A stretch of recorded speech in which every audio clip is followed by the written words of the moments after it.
Hello, this is Storybooks channel. New videos are posted every day. Subscribe and click the bell. Every day spring brought new surprises, but these unexpected gifts pleased and filled the heart with some kind of anticipation of happiness. Sophia, too, felt a pleasant excitement, a warmth crumbling inside, sliding the curtains open. She opened the window and soaked in the spring scents.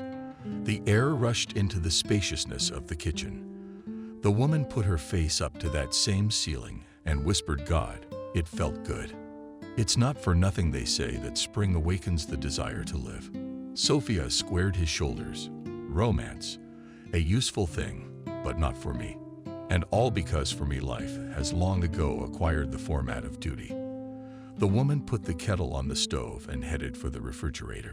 Footsteps sounded in the hallway, and she froze for a second from surprise. Then she said very loudly to Greg, "You almost gave your mother a heart attack. You could have sounded the alarm." I'd forgotten I had tenants. Greg's face was still wandering. Shadows flashed in their dreams, and so he smiled stupidly. "Okay, Mom, I'm going to buy a doobie at the Children's World today. And every morning before leaving the room, I will remind you that you are not alone in this apartment." The young man said the last phrase like an orator completing his morning speech with vivid facial expressions and gestures. Sophia shook her head disapprovingly. "Stop clowning around. You'll be 35 soon, and you're acting like a boy. You need to settle down." "Mom, it's a trait that almost all men have. I'm talking about a tendency to do childish things. But you women don't understand that such inappropriate behavior hides courage, willingness to sacrifice, and Sophia laughed. "I get it. Your oratorical skills are good, but your vocabulary is suffering. Let's wake up your half. We'll have breakfast. Kettle's almost ready. I just have to make the sandwiches." At that moment, the kettle sounded, and the woman rushed to the stove. She didn't see her son's face contorted in a grimace of confusion. There was a long pause, and the mother turned around. "Are we fighting again?" Greg waved his arms vigorously. "No, Mommy. Molly and I are doing just fine. It's just that my wife had a little accident, and you came in late, so I didn't bother you." Sophia carefully put the kettle on for comfort. "What kind of trouble are you talking about?" Greg nervously chuckled, which was clearly not in keeping with the nature of the message. "Molly had a sudden stomachache last night. Yes, so badly that she had to call an ambulance." The woman's face turned pale, and she sank to the edge of the stylish sofa that threatened the kitchen decor. "Tell me it's something serious. She didn't happen to be in a physician." Greg, I didn't expect such a reaction, and got really worried. "Mom, it's all right. We also at first thought that something, but this version immediately dropped out. So you can relax. There's nothing wrong with your sister-in-law. It's a simple appendix. She even had surgery." The mention of surgery only made Sophia's condition worse. She was panting and tears came to her eyes. "Did you call a hospital? Is it that serious?" "Mom, don't worry. The danger is over. I was up early this morning, checking on my lovely wife's health. She was operated on at 300 hours, so don't blame me for being callous." I'm sweating with excitement. "You interrogated me like I was on trial." Mothers-in-law don't usually worry about their daughters-in-law. Greg exhaled with a sense of accomplishment and headed for the fridge. "So we have that to stress over." The mother beat her son to the table. "Sit down at the table. I'll do the cooking. I have to clean up after every time you go to the fridge." Greg didn't argue and sat down at the table. "Mom, I have such a vicious appetite, probably from nerves. I was really scared when Molly got sick. I'd never been in a situation like that before." Sophia gave her son a fleeting glance. "It was a situation like that. Greg, you just forgot." Greg felt himself being burned from the inside out. His mother's words sounded reproachful, a reminder of a long-standing family tragedy, to enter now into a bickering stand that without exaggeration depended on his future. His well-being he didn't want.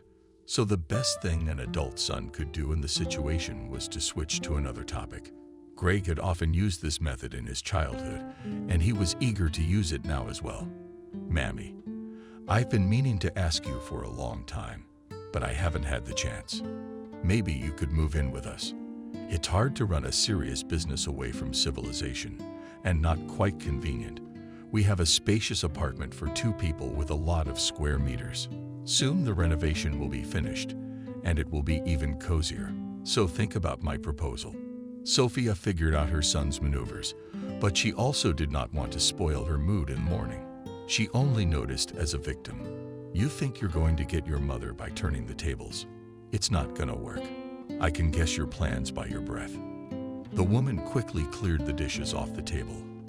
"I've been talking about moving for a long time.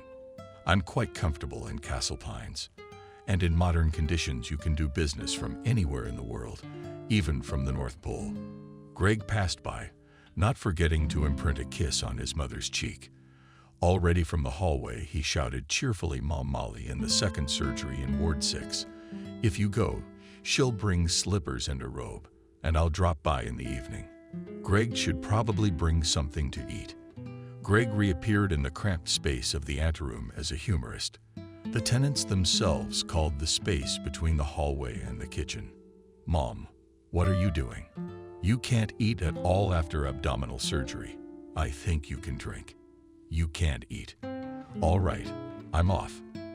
After all, the son of the head of the company should be a role model.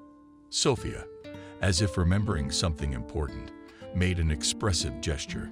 "Greg, hang on. This news about Molly's illness has completely knocked me off my game, and I forgot to warn you that from today, we will buy all consumables and fittings through a tender." "Okay, Mom. I ordered my lazy men to prepare the documents and inform the partners about the changes." The head of the company interrupted her son. "No, you take care of your direct duties, and this case I entrusted to someone else. Kevin has a wealth of experience and has a special nose for shoddy products." Greg was caught off guard because he didn't expect his mother to be so set up. An angry grimace contorted his face. "I get it. You don't have to explain. But you're counting my ego. You don't tell me that." In a burst of not-so-good feelings, the man kicked his indoor slippers, and they flew into the living room. Sophia came close to him and looked into his eyes. But it was no longer the warm gaze of a loving mother, but the cold gaze of a successful businesswoman. "You need to temper your ardor. Be thankful that I noticed the case with the past deliveries, which almost cost us our reputation." Greg instantly shrank back, and his shoulders slumped. His mother's authoritative voice as a child had suppressed his desire to resist. He couldn't forgive himself for this weakness, but he couldn't overcome it either. Sophia understood her son's state of mind. "I don't know, Greg, what prompted you to contact this dubious supplier, which is Cleopatra's firm.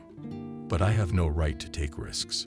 We're talking about dozens of people who work for a company that employs people with disabilities.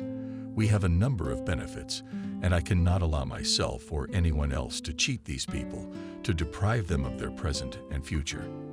That's why I've made this decision. But you shouldn't take offense at me. It's best to learn from Kevin. He knows how to find an approach to even the most uncooperative partners." "Greg, Mom's boiling. Your Kevin's the biggest crook in the world, isn't he? There's no place to brand him." Sophia grinned. "Such people are called enterprising. They are very useful in business, and I strongly advise you to get Kevin's good attitude." "Mom, you're the one who just half an hour ago reminded me of my adulthood. I'm sorry, but I don't want to take lessons from your Kevin. What if he's such a great employee? It's time we put a bronze bust of him in front of our office in gold and right." The woman laughed. "Stop clowning around. I repeat, do not take offense at me. I'm doing this for your own good." Greg said nothing, but thought with irritation that his mother was again trying to create a harmonious duet. She had never spoken of him as an individual, and it was this fact that had once served to form a pile of complexes that still interfered with his life. The counterbalance used to be the half-sister, but now Molly has taken the place of the mother's favorite. The sprouts of his mother's jealousy of her own wife began to sprout in Greg's heart. Not long ago, the man realized that it would lead to nothing good, but he hadn't been able to suppress that stupid feeling yet. If Sophia had been told 5 years ago that the appearance of a provincial girl in her house would completely change her own life, she would not have believed in such statements, but further forced her mother-in-law to look at past events and current problems in a new way. The most positive moment for the mother was that the daughter-in-law taught her son to treat life with care. After all, Greg's bachelorhood had exceeded all permissible limits, and his mother often reproached him. "Greg, can't you find a nice girl? All you do is look and talk. That's how you get to gray hairs." My son was amused by such conversations, and he provoked his mother on purpose. "Mom, this image suits me fine. No obligations, you're only responsible for yourself. Life's a rush, but it's not normal. A grown man shouldn't be like a creature who is not responsible for anything." "Mom, that's your personal opinion. I have a different view, and I think it's the greatest folly for a man to voluntarily put a stigma around his neck. If you think like that, you'll be alone in your old age. Mom, you're my role model. You're single too, but I don't see any signs that you're suffering. Don't compare me to yourself. Besides, I've been married twice, as my grandmother used to say." Oh, by the way, my grandmother. Too bad you didn't get to see her. She knew all kinds of customs. She told me that in the old days they used to hang a heavy deck around their necks on Shrovetide. Greg was natively impressed by this custom. Medieval savagery. Everyone had their own opinion.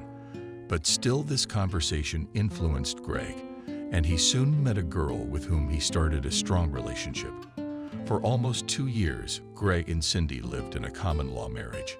Sophia hid from acquaintances that her son was cohabiting, but the young couple was not the least bit embarrassed. On the contrary, they liked free relations, and on occasion they tried to emphasize the advantages of such a union. Cindy said about it approximately as the world is changing, and a person must also fight with outdated stereotypes. Personally, I treat marriage as an unnecessary formality, although Sophia did not agree with this attitude. She tried not to interfere in the relations of the young. Cindy was from a good family, and at first she even made a positive impression on Greg's mother. But once during a frank conversation with the future mother-in-law, the girl revealed her essence, saying that the husband is a man who is obliged to fulfill any whim of his woman. Sophia was horrified by Cindy. What about love? After all, it is impossible to create something lasting without this feeling. The girl looked at her boyfriend's mother and calmly replied, "Love, carrots, and other tenderness. It's all utopia. No one needs a vestige. I told you that relations between people in modern society are now built on other principles, no matter how much the woman asked." Cindy couldn't name those principles. Sophia hoped in her heart that a union based on these incomprehensible norms would not last long. Her premonition was justified. One day, Greg came to her early in the morning and after a short greeting asked, "You won't mind if I stay with you for a week, will you?" Not a muscle in his mother's face quivered, although she guessed the reason for the sudden visit. The woman said very calmly that she might not have asked. "This is your home, and you can come here at any time of the day or night." The son hugged his mother in a burst of sincere feelings. How nice it is to have a person who understands everything without any unnecessary words. Sophia did not go into her son's soul and waited for him to tell her the reason for his separation from Cindy. "Mom, you won't believe it, but I've thought of you so often. I wanted to give it up so badly before, but I did. I don't know why I had to make such sacrifices. You can't build anything without patience, son. And for family life, that ability is essential. So why did you two split up?" "Mom, it's simple. In backyard parlance, I was elementary. Every day, she had a new dream. And for some reason, it was me who was chosen to fulfill those wishes. For a long time, I tried to convince myself that this was a temporary phenomenon. But then I realized that in the view of Laika, any man is a walking ATM or faker, able to make money out of thin air." Sophia's reasoning seemed sensible. She was even glad that her son decided to part with Cindy. The woman continued to believe that Greg would meet a girl with whom he could build a strong family. But after the separation from Cindy, the young man began to lead a dissolute life. He rented an apartment in the regional center, in which almost every day arranged noisy parties. The mother heard rumors about what the son does in his spare time, but she understood perfectly well that it was useless to reprimand a grown man. Only once she couldn't stand it and said with undisguised regret, "Greg, of course you're free to dispose of your life as you wish, but remember that one day there will come a moment when you will be, as a famous writer said, painfully hurt for the aimlessly lived days." Greg grinned wryly. "Mom, did you hit the mark? I've been feeling that way for a long time." "Then I don't understand why you don't try to change things." The young man sighed heavily. "It's easier to go with the flow, and I'm used to it." His son's frank confession shocked his mother, but she realized that she could not change his mind. The woman thought for a long time about how she could help Greg, and one day on a hunch, she went to the local temple. Sophia did not know any prayers and turned to the Mother of God with the words that were bursting from her heart. "The Queen of Heaven will intercede. Help my son. Nastasia him on the right path. I appeal to you as a loving mother worried about her child. Do not refuse your mercy." Sophia whispered the words of the prayer. Tears rolled from her eyes.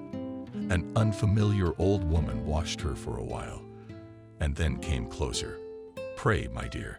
Sincere words will be heard and will not go unanswered." The woman looked at the old woman, who reminded her of her long-dead grandmother. "Thank you." She leisurely walked from the church. She heart developed, pleasant grace, inner voice encouraging, and whispered, "Sophie, everything will be fine." And again she remembered her grandmother, who always used that form of her name. The woman considered it a sign from above, because the grandmother was a very religious person.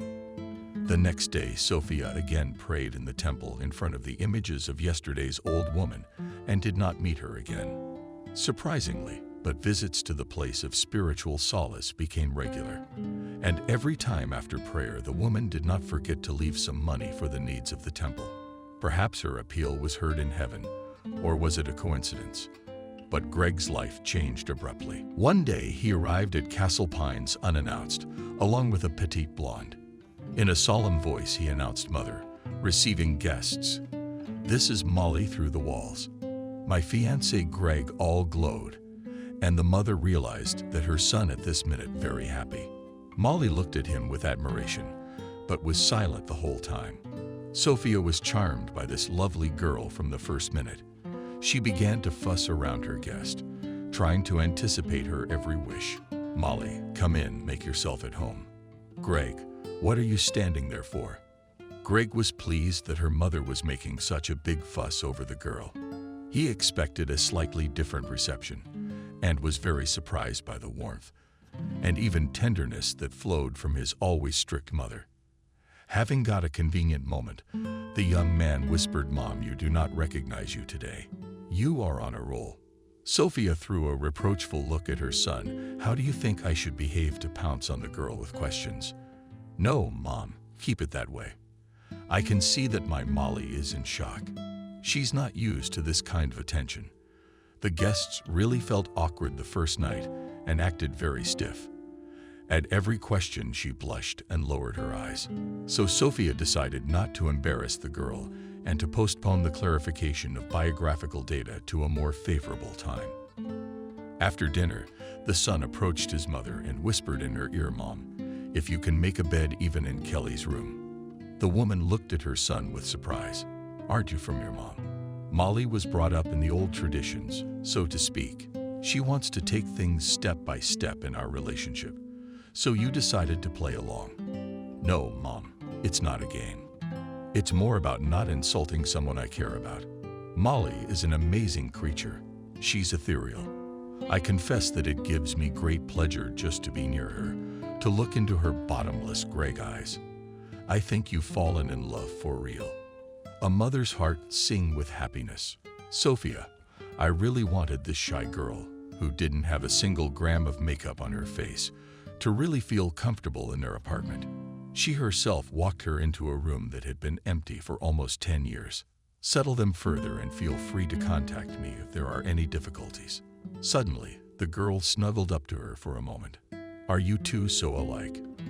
The girl said it with such sadness that Sophia realized that there had been a tragedy in the family of her son's naming just recently. She was afraid of hurting the girl and did not question her, but even herself spoke briefly about a personal misfortune. Mom died last year. She was never sick. Even colds avoided her. And then she felt so bad she couldn't get out of bed. My sister and I thought she had an infection, so we called the doctor and he said it was very bad. I guess the fresh wound hadn't healed yet, and Molly's voice trembled.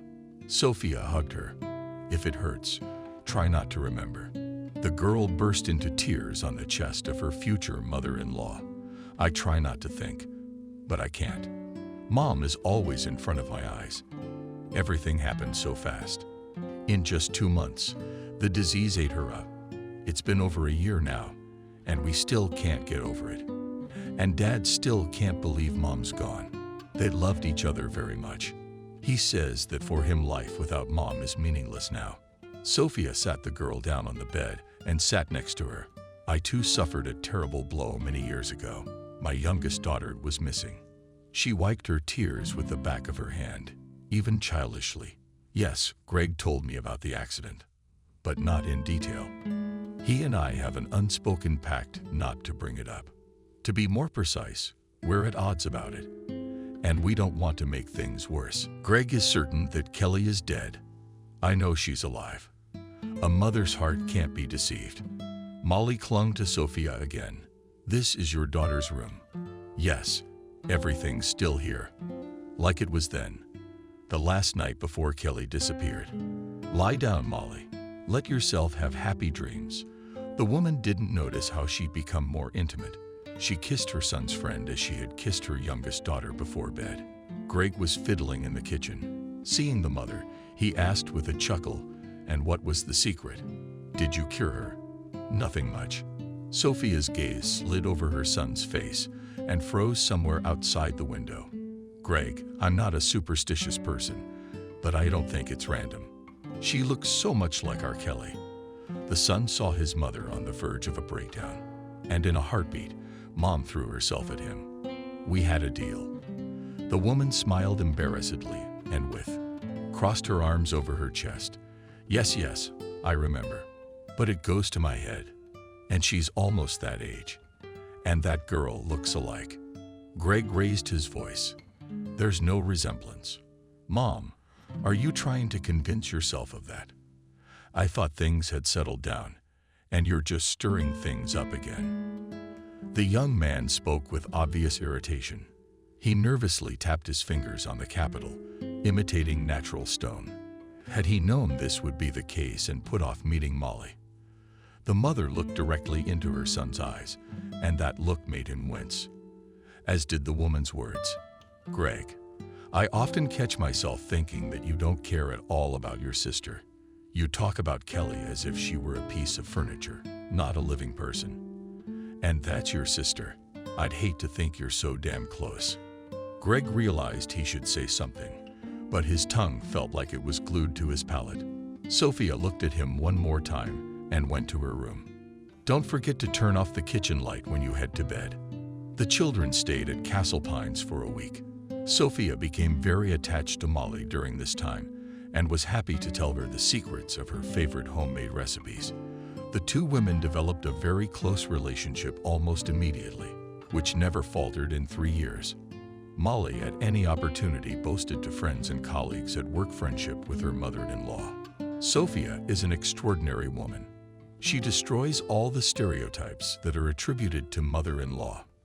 You may not believe me, but she replaced my mother. I'm very grateful to her for that. Representatives of the pessimist clan assured that such attachment is temporary, because any mother will always be on the side of her son. But Greg himself, too, was horrified to notice that his young wife was taking more and more possession of his precious mother's heart every day. The Central District Hospital in Castle Pines was a modern complex, packed with the most advanced equipment. But the main value of the hospital was its personnel. Immediately after its opening, not only medical graduates, but also doctors with rich practical experience rushed here. Every time. Passing by the hospital, Sophia thought if it had appeared in our city 10 years earlier, maybe my mom would still be alive. But as they say, fate cannot be ridden on a horse. And this very fate of a successful businesswoman was not easy. Sophia's childhood was really happy. She was the only child in the family, so the love of her parents and grandmother completely went to her alone. Anthony, the girl's father, worked as a foreman at a construction site. He told his daughter about the cities that would surely grow in the vast country. Sophia listened to her father with her mouth open, and then pelted him with her childish questions. "Daddy, when these cities appear, we will be given a big apartment." In those years, there was an acute shortage of normal housing. Most families stood in line for an apartment for decades, but there was little hope of getting their rightful square meters in their lifetime. So those citizens who had a little more money joined a cooperative. Anthony also decided to use this way of improving his living conditions. He once told his wife and daughter, "Girls, I've been thinking at my leisure and decided that we also need to do something about housing. How long can we stay in this room? Because there's been talk of cooperative housing in the family for a long time." Betty immediately objected. "Anthony, you said yourself that the cooperative is an eternal bondage. We'll be paying for it all our lives."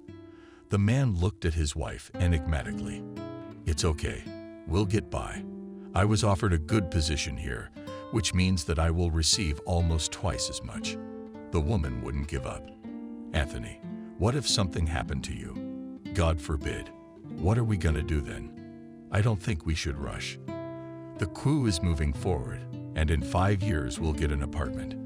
"Betty, I'm not dreaming. You know very well that it's an almost unattainable goal to get public housing, and 5 years is not 5 years. We'll live in a dormitory until the end of our lives and grow old in this room, among the mold-covered walls." The woman wouldn't give up. "We could live at my mom's house." "It's not like that. I've offered you many times, but you're as stubborn as a donkey." Sophia watched the argument between her parents, and at the very moment when her mother mentioned the willful animal, she resolutely took her father's side. "Mom, you said we shouldn't call names. You yourself called Daddy a bad word. I also think we should buy an apartment." The 5-year-old girl so colorfully expressed her opinion that her parents could not resist laughing. When the fit of hilarity passed, Anthony, nodding at his daughter, said to his wife, "And see, Betty, Sophia herself decided everything for us. By the way, contrary to your Philistine beliefs, getting into a cooperative today is not so easy. People have money, and many want to invest their savings in housing." The woman asked with undisguised snideness, wondering how you will get in. The man smiled, "And as a worker in the construction industry, I am entitled to benefits. We're already on the list, and now we have until the end of the month to make the first installment." Betty shook her hands. "Anthony, where are we going to get that kind of money? I wonder what you were thinking when you decided to take this gamble." The man shouted smugly without panic, "We have the money. We'll take it from the amount set aside to buy Anthony's car. But our turn is coming up, and if we get out of line now, we'll have to get in again." Sophia saw that her mother was ready to cry and started to calm her down. "Mommy, don't cry. We'll buy a car later." "Really, Daddy?" The woman looked at her daughter, then at her husband. "Yes, you're conspiring against me. Do what you want, but only then blame yourselves." Anthony gave his face a serious expression. "All Betty. No more tears and recriminations. Let's consider this matter closed. As the head of our small family, I believe that for us today is more important than an apartment, a car. Unfortunately, in our country, personal transportation is still a luxury, not a means of rapid movement." Because the score was not in her favor, Betty had to give up and say goodbye until better times to the dream of buying her own car. But long after the momentous conversation with her husband, she often helped out in the kitchen. Everyone will get free public housing by the year 2000, and we will pay. An act worthy of idiots. Of course, Anthony knew about his wife's sentiments, but pretended not to notice it.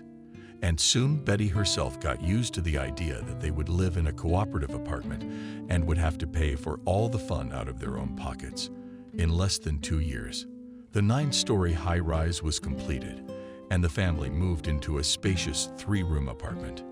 Betty couldn't believe her happiness. My God, here, and the stove, and imported in the bathroom, all to the movie maid. She liked the fancy wallpaper, but what really delighted the woman was the presence of the Anthony Loggia. This is where you can store all the things you can't bear to throw away. The man held up his index finger in warning. I have to disappoint you, because storing junk is not. By the way, it is considered a violation, and the owners risk a hefty fine. While the parents were arguing about where and what to store in the apartment, Sophia silently surveyed the new space. The girl was amazed by the spaciousness, but what shocked her the most was having her own room. It took her several years to get used to the new conditions, so moving into a new apartment took a central place in Sophia's life. This event became a kind of starting point for all the changes that took place afterwards. But the happiness of the Belsky family was short-lived. When Sophia entered the 7th grade, Anthony was seriously injured at work. For several months, the man lay bedridden in the hospital. In those days, Castle Pines residents were treated in an old building that was in need of major repairs. The conditions there were therefore appalling. Betty stayed with her husband around the clock, and it was only through her efforts that the man regained partial ability to move. Of course, after such a serious injury, it was out of the question to return to the previous place of work. The family hoped that the victim would receive at least some compensation for the damage to his health. But the construction organization, where Anthony worked, refused to admit that the accident occurred because of the negligent attitude to the safety of workers. The management shifted all the blame on the shoulders of the victim. Litigation began, which the man took very hard. He became angry and irritable and began to drink frequently. Betty tried to talk some sense into Anthony. You said yourself that hardship hardens a man, and you gave up without a fight. Betty, look at me. I'm not much of a fighter. I can barely move around the apartment. I don't get much in disability. What the hell kind of toughness is that? It's time to get drunk and forget. Arguments like this happened almost daily. As time went on, so did the financial difficulties. Betty worked her ass off at work, but her meager salary was not even enough for a modest meal, let alone other expenses. One day, she started an uncomfortable conversation. My dears, I've been thinking a lot, and I've come to the conclusion that this apartment is a great luxury for us. Sophia was terrified. Mom, what do you want? Back to the dorm. Why go to such extremes? We can move in with Grandma for a while. No, I won't live in a hut on chicken legs. And how will Daddy be in such conditions? Granny has everything outside, toilet and water. Betty mumbled confusedly. I hadn't thought of that. But there's another option, to exchange our apartment for a smaller one. Anthony had been silent up to that point, but when his wife brought up the exchange, he confidently told Betty to stop. There's not much left to pay off. The woman screamed hysterically at Anthony. We don't have enough to eat, and you keep telling us to wait. If this keeps up, we're gonna die. Betty, don't yell. I'll figure something out, but don't be in a hurry to sell the apartment. Mark my word, that soon will begin such processes that their own home will be the highest measure of security. I was not surprised by such a long monologue of my father, because his disability made him sullen and not talkative. Many times the man made attempts to find a use for his strength, but everything turned out to be a failure. To get out of his chronic lack of money, Betty worked double shifts. The woman would come home and collapse from exhaustion. I don't know how much strength I have left. My life doesn't feel like a normal race. I've seen a motorcyclist at the circus run up the wall. If he suddenly slows down, he'll fall off and get smashed to bits. I feel like I'm in the shoes of such a motorcyclist. Sophia did not pay much attention to such reasoning of her mother, but tried to ease the plight of her parents and often helped her after school in the sewing shop, where Betty had been working for many years, sewing blankets and bed linen. Sophia quickly mastered the technique and often sat behind the car instead of her mother. The women were murmuring behind her back, "Good girl, she's helping her mother, just as long as she doesn't get caught by the bosses." But someone must have snitched. Called Sophia. And the shop steward caught Sophia in the act one day. She hurled insults at her mother. "Betty, what are you doing? You haven't been yourself lately, and I have a suspicion. Have you been drinking with your crippled husband?" Such a statement sounded insulting. But the mother kept silent, lowered her eyes, and clutched her daughter's hand tightly. By this, she made Sophia realize that she should keep silent and bear it. And Sophia at first obeyed her mother's wish, but then she decided to be cunning. She put a subservient smile on her face and turned to the forewoman. "Evelyn, don't scold Mom. It's my fault. I talked her into it. You know I'd love to work for you. I love it here. I'm in awe of machines that do their own work." Sophia was praising the production at every turn, and the boss looked at her, pulling her eyes out. When the girl stopped, Evelyn said with heartfelt awe, "Good girl, we need people like that. You can come when you have free time and desire to learn a profession. And after graduation, I promise you employment." Of course, Sophia didn't earn any money, but her mother received monthly bonuses. So with Sophia's help, the family regained a more or less stable position. And soon Anthony himself, not without the help of friends, found a job. All the years of being on disability, the man practiced hard, and such diligence yielded results. Anthony began to walk a little with the help of a cane. Before that, he moved on crutches and sometimes used a wheelchair. One day, his father came home and happily announced that the girls were hiring me. Betty was surprised. "Who's got the hots for you? They recommended me to a company to guard a warehouse. Work doesn't beat lying down." In honor of such an event, Betty even decided to organize a party in the house.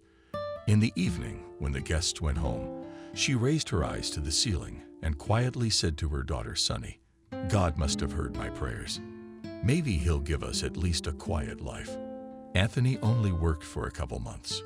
One morning, he didn't come back from duty. On her mother's orders, Sophia ran to the warehouses to see if her father was drinking with his friends again. But the old lady girl found already cocknut father's body. Doctors then said that death came instantly because some vessel exploded. It was a terrible blow, and Betty couldn't take it this time. Working for their pestilence and the death of her husband became a fertile ground for the development of diabetes mellitus. The disease proceeded in a severe form, and by the age of 50, the woman was almost blind. Sophia's grandmother liked to repeat, "If trouble came from the yard and the gate," and prepare to take a lot of misfortunes. As a child, she did not realize the true meaning of this proverb. Only left alone with a pile of problems and a sick mother, the girl felt the meaning of this common phrase. If earlier she still allowed herself to dream about the future, about studying at an institute or at least a professional college, then after the death of her father, all hopes collapsed. Sophia even had to give up the graduation party at school because she had nothing to buy a decent dress and shoes with. The girl received her diploma and the next day went to the garment factory where her mother used to work. Evelyn met her kindly. "Our gold Sophia, how nice to see you. Are you just checking up on us, or are you here on business?" The girl Lipatova on business Evelyn and briefly recounted the essence of her problem. The head of the workshop invited her to her office. "Come, let's talk, because it's too noisy here and there are a lot of extra ears." The last remark the woman made was not in vain. Sophia noticed that her appearance had aroused a lot of interest in the female staff. She followed Evelyn into a small room with a single window. The lady of the room got right down to business. "Of course I'll help you, because your mother has done so much for our enterprise.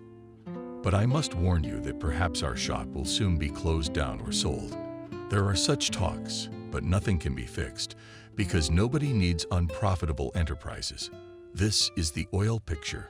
So if you have other options, it is better not to take risks. But Sophia had no such options, and she stayed at the factory until the very end of the existence of this once successful production. They closed the factory just before Christmas, paying the workers a small compensation. Sophia didn't know how to tell her mother that she was out of work, but Betty understood. "Sophia, don't cry. I've known for a long time that our office would be shut down one day. It was coming. Don't despair. We're not going down with you. We'll sell Grandma's house. There are buyers already. We'll see what happens." The money from the sale of this old house in the suburbs was not enough for long, and Castle Pines was in a time of chronic unemployment. Sophia ran for temporary part-time jobs, but the situation was getting worse by the day. Once again, a mother helped with advice. "The daughter will allow Evelyn too. She is kind, always helped everyone, and swore only to maintain authority." Sophia was surprised. "I wonder, and how your former boss will help us." "Oh, you. I'm sick to my stomach. I spend most of my time in my apartment, sitting by the window, and I can still keep up with the events in the country. Haven't you heard that everyone's rushing into cooperatives now? It's a time when you have to seize the moment. A lot of people I know have gone into commerce. What can I say? Strange things are happening around here. Not so long ago, they were kicking out drug dealers and even gave them jail sentences. But now you can freely sell whatever you want." The girl listened to her mother, but didn't understand what she was getting at. "Mom, what does this have to do with your Evelyn? Because she's had a career change too. Now she goes to Poland or something and brings back fancy things. Talk to her, see if she'd be willing to help." Sophia found the former head of the sewing factory at the market, but the girl did not immediately recognize in the broken, but brightly painted saleswoman always pull up Evelyn. She was the first to call out to her. "Sophia, hi. Where you headed? You looking to buy something? Or are you looking for someone?" The girl said, "I'm looking for you, Evelyn." There's a problem with the tone again. A note of concern could be heard in the woman's voice, and Sophia felt uncomfortable. But it was too late to retreat, and she, with a vacantly cheerful net, informed an old acquaintance. "Yes, there is such a thing. I apologize for daring to bother you, but there's no one else to turn to. My mom and I were left with a broken home. We had to sell Grandma's house for next to nothing. But the money was barely enough for a year. There's no work in town, and I can't leave my mom alone. Maybe you can tell me where I can get a job." Evelyn gave the girl an appraising look. "You know what, baby, come to me as my assistant. I'm not really comfortable with the goods, and then stand here. My system is well organized, so there won't be any problems." Sophia, not listening to her benefactor, did not agree. "I'm fine with it. I will do whatever you say." Evelyn shook her head. "You didn't even ask about the salary. That's the most important thing in this business. I don't care, as long as I have enough for my bread. There's enough for bread and even butter and sausage. If you obey me, I'll pay you by the piece. That is, it depends on sales." Since Sophia did not yet have the necessary life experience, she did not go into the intricacies of entrepreneurship. That same day, she and a group of local officials went to Denver to pick up the goods. Before the trip, Evelyn gave Sophia detailed instructions while keeping an eye on the intern, and instructed the driver to make sure there were no hiccups anywhere, and helped the girls. The handsome brunette, and threw Sophia a searing glance in her direction. "Don't worry, Evelyn. I promise everything will be all right."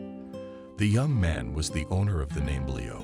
He had immediately set his eyes on the pretty assistant of the hostess and entertained her with incredible stories all the way. Sophia did not enjoy the attention of guys at school, so she looked at Leo as a down-to-earth deity. Of course, that first day, she couldn't even guess how her infatuation would end. The young man had helped her stock up on supplies and then loaded the bags into the car himself. To learn. With envy watched this scene, one woman did not hold back. "How touching. It reminds me of my youth. Sophia, don't miss out on such a prominent beau." It's rare to find such nice guys these days. The girl is not used to such remarks, and blushed. This moment did not escape Leo. Without paying attention to them, these ladies have been through fire and water. They will still say so much that you will get tired of being surprised. Indeed, all the way back the women told jokes. And at the end, they started telling obscene stories. Sophia did not have to be in such company.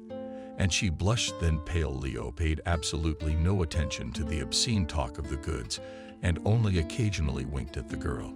Evelyn was pleased with the assortment of goods Sophia had brought. "You're a good girl. Do you have a sense of taste?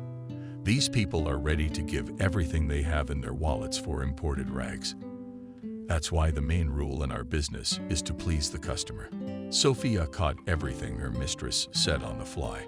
The girl quickly mastered the peculiarities of market trading, and Evelyn encouraged her to sell even non-liquid goods. The efforts of the novice merchant were positively reflected in the household. The refrigerator was once again stocked with quality products, and Betty was able to receive full treatment. There were changes in Sophia's personal life as well. The joint trips brought the girl closer to Leo, and she accepted his advances with undisguised pleasure. The hostess also noticed that her driver did not leave her assistant.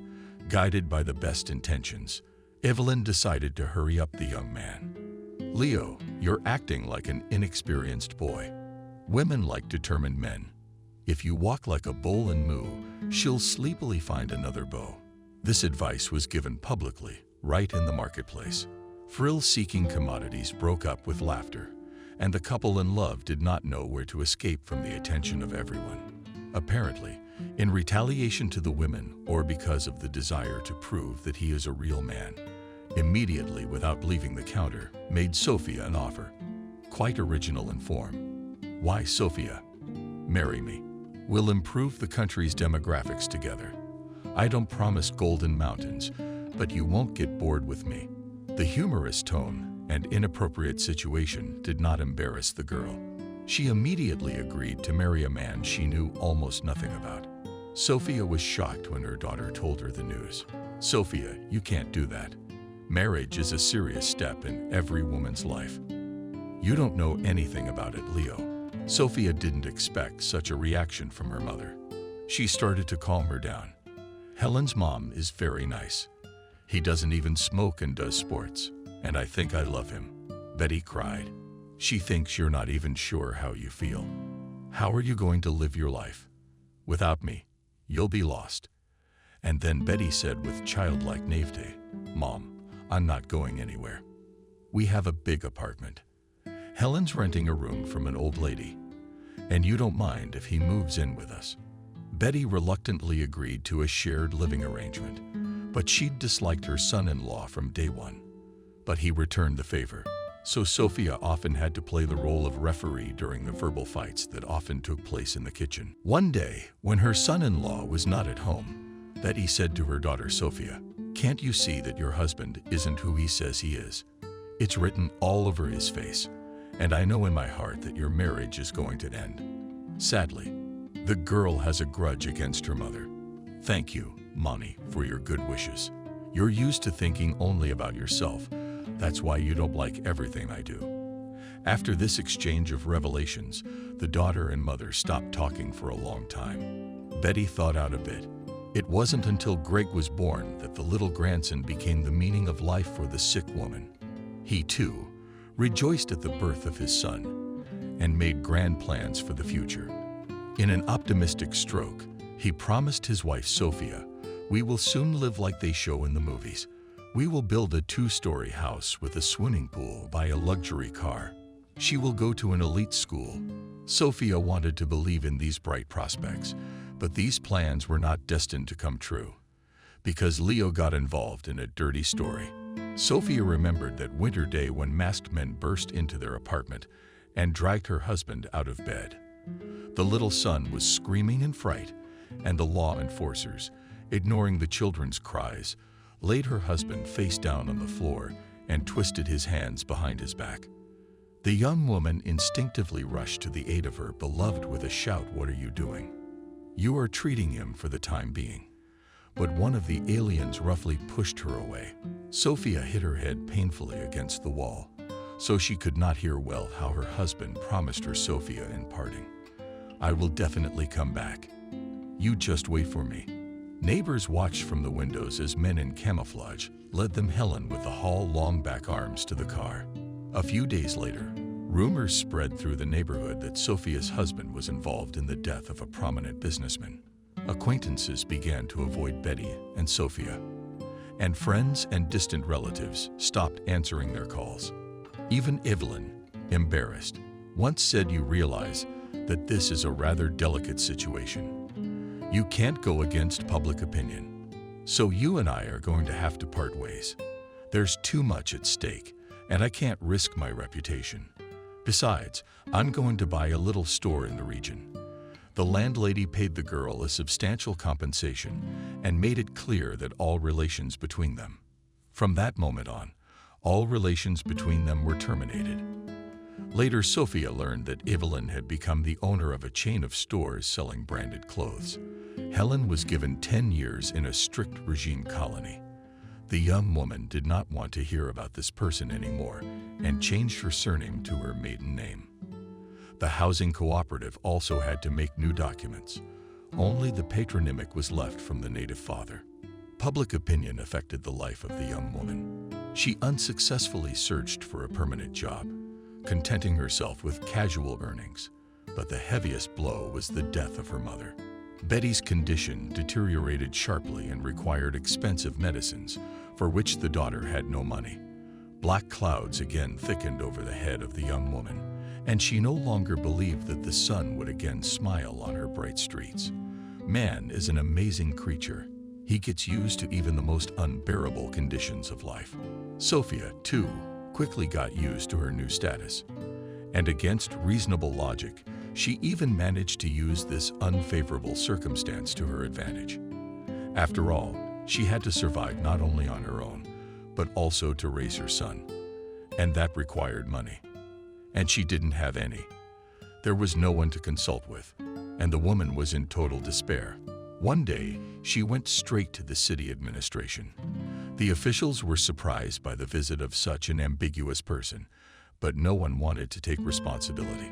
Sophia was now running around the offices until she realized that it would do nothing. She was ready to give up and go home with nothing, when an inner voice quietly whispered to her, "Sophia, go to the mayor himself, otherwise nothing will work." The woman timidly opened the reception door, but the receptionist looked at her menacingly. "You have to make an appointment to see the mayor." Sophia asked then to make an appointment for me. The receptionist pierced her again with an unfriendly look. "What's the job for?" "I can't find a job. And I have a young son. Everybody has kids. And William is very busy. He can't deal with every single mom separately. Go to the deputy. Or do you want to go to social services?" "Yeah, I've already been to all the offices." The secretary even got up from her spinning wheel in indignation. "Vasia is a chairwoman. Don't yell here. I told you to go to the deputy. It's just next door across from the reception area." But Sophia did not follow the secretary's advice. It was lunchtime, and the woman and her young son were sitting in a corner near the reception area. Greg was enthusiastically engaged in his car, whose wheels kept falling off, so it could not move. The boy rattled the wheels under his nose with the tenacity of a donkey and then tested the toy. Sophia watched her son, and her heart fluttered with pity for the child. "And what, son? There will be a holiday on our street. And then I'll buy you a bicycle and a bunch of different cars." The boy distracted from his occupation. "Mom, it will be soon." The woman did not have time to answer, because at that moment a whole group of people appeared in the corridor. Greg exhaled with admiration. "Wow. Mom, look what cool pictures they have." The son called the professional cameras that were in the hands of two men from this group. The woman did not have time to think about the purpose for which she had come to the administration of this delegation, as the door of the reception room opened sharply, and the mayor, flashing a flawless smile, came out to the guests. "Come in. It is a pleasure to have our humble Castle Pines honored with media attention. A hunch flashed through Sophia's mind. It was the television crew. What happened next was spontaneous. The young mother had not expected herself to be so bold. She jumped out of her hiding place, interrupting the exchange of pleasantries between the mayor and the media. "William, you're the only one who can help me." The mayor's eyes went beyond orbits, and his two aides tried to push back the insolent. "Excuse me, hospital," but cameras were clicking on all sides. And a cheerful male voice pronounced today, when democratic principles have become the norm of everyday life, representatives of local authorities try to be closer to the people. The mayor of small Castle Pines is no stranger to the aspirations of ordinary people who can ask for help at any time. Our film crew was lucky because we witnessed such an action. Good mercy. This is a young resident of the city, appealed to the mayor of William. After all, someone slipped the microphone. Sophia card, and then a cheerful voice asked, "Tell me, what brings you to the city administration today?" Sophia felt how bad. That pushes up to her throat. Dozens of eyes stared at her uninterruptedly, and the cameras made an unpleasant beeping sound. The mayor was expecting a response too, but his look didn't bode well. Behind him, someone whispered in a panic, "Woman, don't be silent. Say something." Unexpectedly, Greg answered for his mother. The boy stretched out his hand to the microphone and loudly announced that my mother and I had come from work. My grandmother died, and my dad went somewhere else. This answer of the child caused indescribable delight among those present. Even the head of the administration smiled, and the young reporter jumped up to Sophia and whispered to the cameraman, "Take a close-up of the boys." He then asked a few simple questions to the kid, and I didn't even stumble once while answering. Everyone looked at the boy with emotion. Then the microphone was passed to the mayor, and he confidently promised a solution to the citizens' issue. "I will take it under my personal control. The administration of Castle Pines will try to do everything possible to eliminate the existing problem. After all, the main task of the authorities is to improve the lives of ordinary people. And that's why we try to understand the problems of every citizen." The young reporter was happy to pick up on it, and we will follow the development of events. Sophia could not come to her senses for a long time, despite the fact that the cameras were already turned off. The aides escorted the woman and child to the mayor's office, and the head of the district smiled kindly at the woman. "Well, Sophia, you've caused quite a stir in our sleepy little town, but I have to say, your impromptu speech was a great success, although I haven't gotten to the bottom of it yet.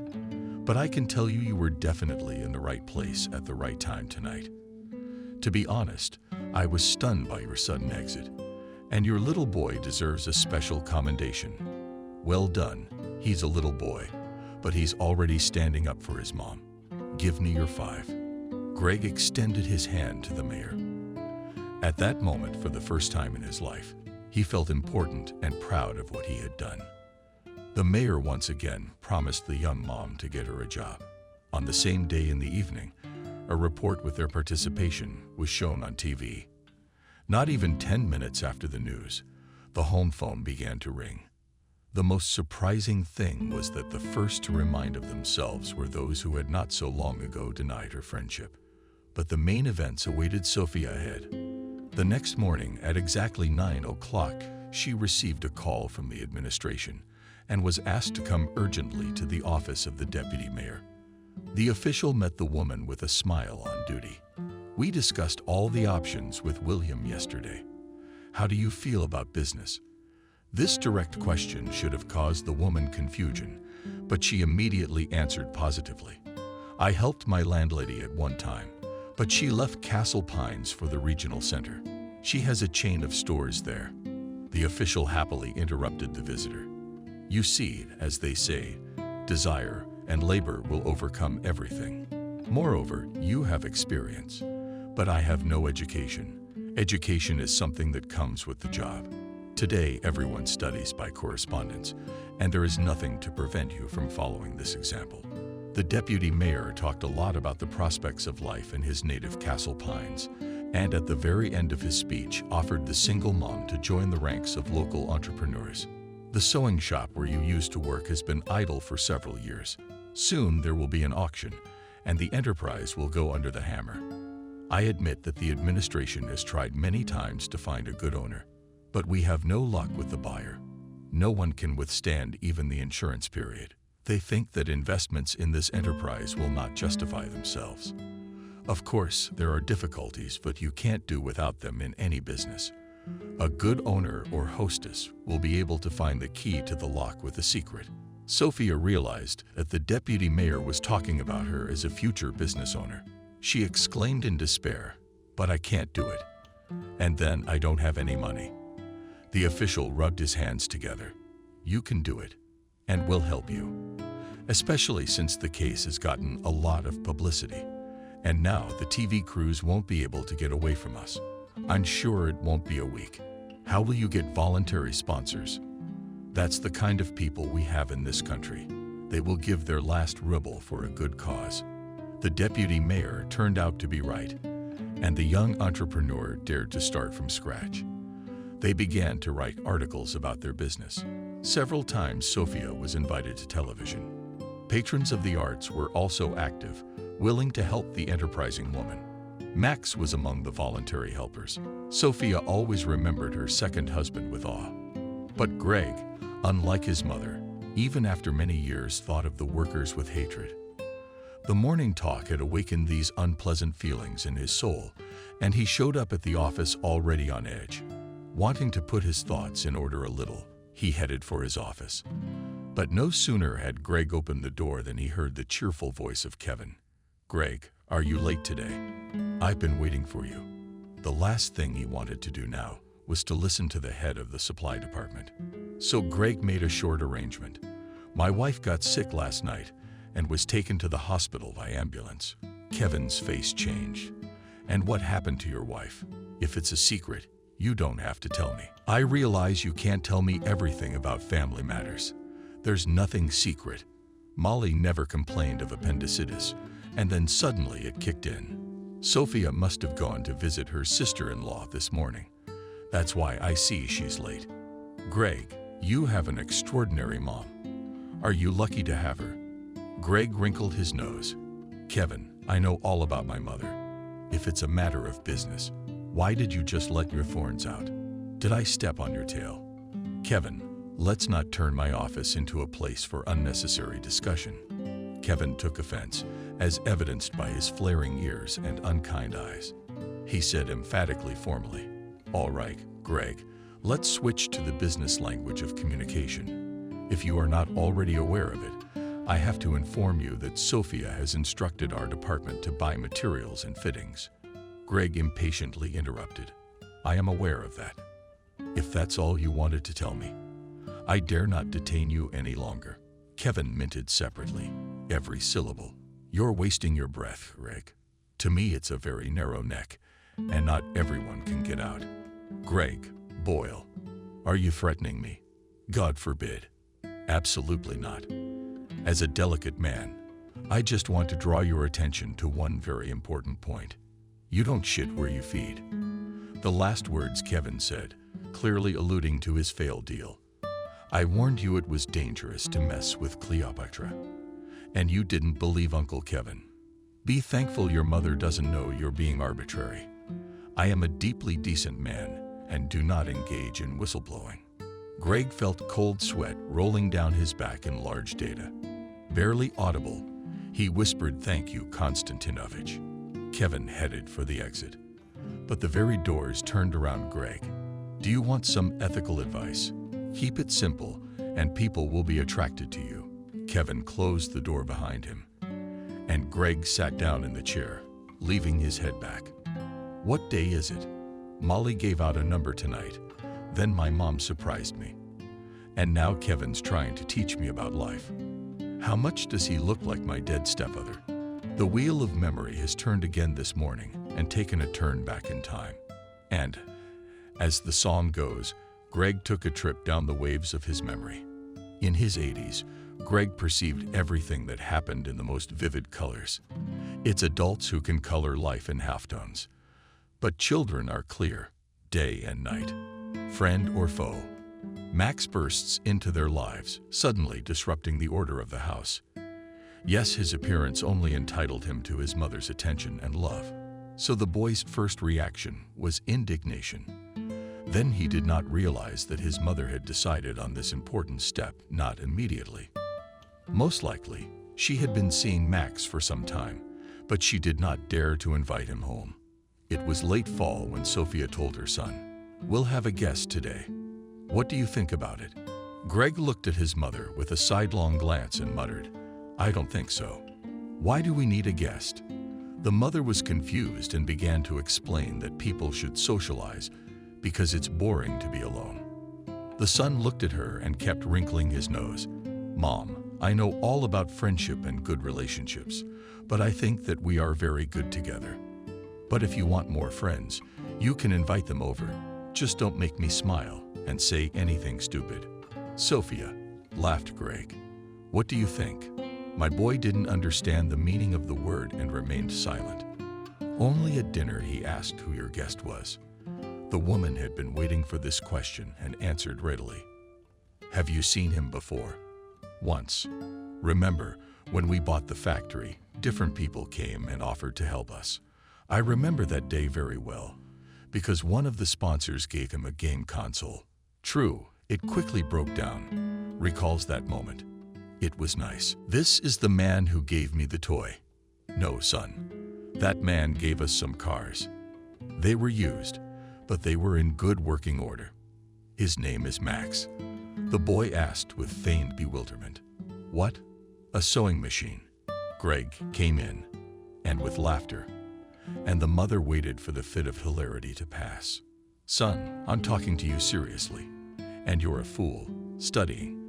"Okay, Mom, I won't laugh anymore. Just promise me that you won't marry this Max." Sophia obviously didn't expect such an ultimatum from her son. "Greg, are you too young to give me conditions?" The boy parried, "But I have rights too. I don't want some uncle living in our house and you making me call him father. Guys in our class told me that about their stepfather's V." The boy went into a hysterical screaming fit and hid in his room. Sophia, for fear of hurting the child's wounded psyche, changed her plans.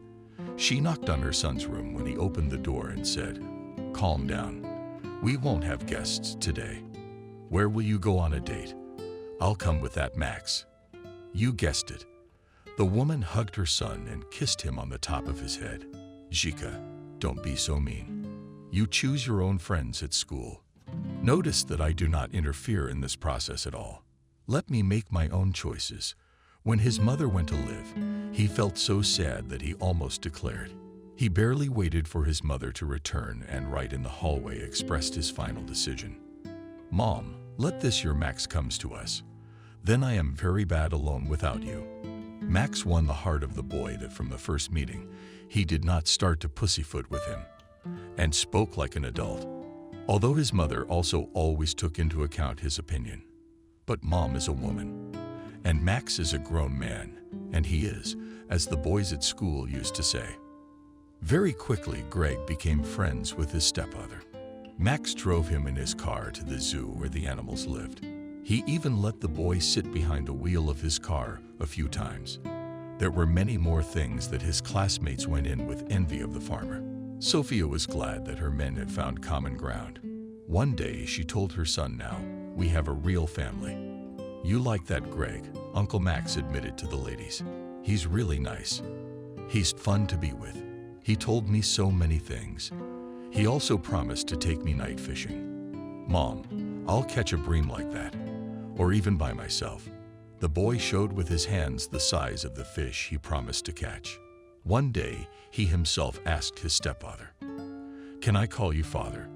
Max had been waiting for this question for a long time and could not hide his excitement. "Of course, son, call me father or father. What do you prefer?" But the period of family idyll didn't last long. Greg began to notice that his mother was very fulfilled. With childlike candor, he said, "You need to work out. You'll soon become quite fat. Like our Wendy, a math teacher who really had very lush forms." And this comparison made Sophia smile. No, I won't be like that, because it's a temporary fullness. The boy stared at his mother in bewilderment. Is there such a thing? It does. I was so fat once before. And then you were born, and I lost weight immediately. Greg was at an age when he knew how babies came to be. So his mother's confession came as a shock to him. He looked at her smiling face, and indignation rose in his heart, which burst out with a scream. You're going to have a baby, but I don't want one. The boy was beating hysterically. Sophia could not calm him. The unhappy woman could not have imagined that her son would take the news so violently. She tried to convince him that he would have a brother or sister and that he would have more fun. The mother did not realize at that time that her son did not want to share her with anyone.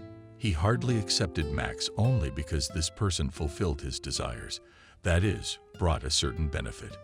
And what benefit could there be in having another child? Greg refused to understand. Sophia hoped that everything would settle down when the baby came into the world, but she was wrong when the tiny lump in a pink envelope was brought home. Her newfound brother wrinkled his nose squeamishly. She stinks. I don't even want to go near her. Time passed, but the boy never gave up his position. Kelly was growing up, and her happy parents rejoiced at her successes, but in Greg's heart, hatred blossomed. He hated his mother for betraying him, hated his stepfather for not being a real father to him, but he hated his little sister the most. Max was the first to notice that there was something wrong in their family. Greg always kept his ear to the ground and often eavesdropped on adult conversations to make sure he didn't miss anything important. He heard his stepfather reprimanding his mother in the kitchen. Sophia, something has to be done about this. It's not normal. The guy's really burning with hate. The mother tried to stand up for her son. Max, I think you're losing it. He's going through puberty, so he's showing his temper. Sophia, but I've seen with my own eyes how much hatred he looks at Kelly. I've been alarmed before by some things that I didn't pay much attention to. Frankly, I fear for our daughter. Please talk to your son. Maybe he'll listen to you. We had a serious conversation that same evening, but Greg descended into rudeness from the first second. Yeah, screw Kelly. Do you even like her? Don't touch me. Not until you graduate, and you won't see me at all. That was the cry of a spoiled egomaniac soul. It was only at that moment that Sophia realized that in 16 years she had never gotten to know her son. As promised, Greg disappeared from home after receiving his diploma. He didn't even come on vacation because he didn't want to meet his sister. And then the woman accidentally learned that her son had somehow miraculously found Leo. This news stunned her, and she herself went to the city where her son studied. But Greg wouldn't even listen to his mother. Mom, you're too late with your instructions. I'm all grown up now, and I'll decide for myself what to do and who to talk to. But I promise I won't bother you, and I'm not going to give up my own father just because something bad happened between you two a long time ago. For a few years, the guy really didn't show up, only called his mother occasionally. But communication with his own father changed his outlook on life. Now Greg recalled with horror how he decided to take revenge. And this action he had decided to coincide with his half-sister's coming of age. The unhappy memories, even more than the conversations with Kevin, spoiled Greg's mood to find some equilibrium. He ventured to deal with his wife's medical condition. Sophia disliked hospitals because medical facilities conjured up unpleasant associations for her. After all, she had spent many days and nights with her mother at the bedside of her paralyzed father. For 24 hours a day, she did not leave her dying mother's side. Therefore, the mere thought that she would have to cross the threshold of the hospital caused panic terror in the woman's soul. Probably, this fear was reflected on her face when she asked the post nurse, "I'm here to see Molly." She's a post-op girl who looked anxiously at the visitor. "Don't worry, your Molly is fine. She's in Ward 6, probably already awake from the anesthesia." Sophia threw a white robe on her shoulders and, trying not to make noise, walked down the corridor near the ward where her sister-in-law was lying. She stopped and knocked for some reason. Someone shouted loudly, "Come in. I'm sorry we can't meet." The cheerful voice belonged to a girl who was lying by the window with an open book. In total, there were 4 people in the ward, and Sophia did not immediately find Molly. She turned to the very girl who had invited her. Where is she till now at the very door? There are no others yet. Molly spoke up. You can't argue with that. Maria, you're screaming for all the right times to be awake, and at least be sick. It's not like I've never been in a hospital. Only when I was a kid, I had a bug in my ear.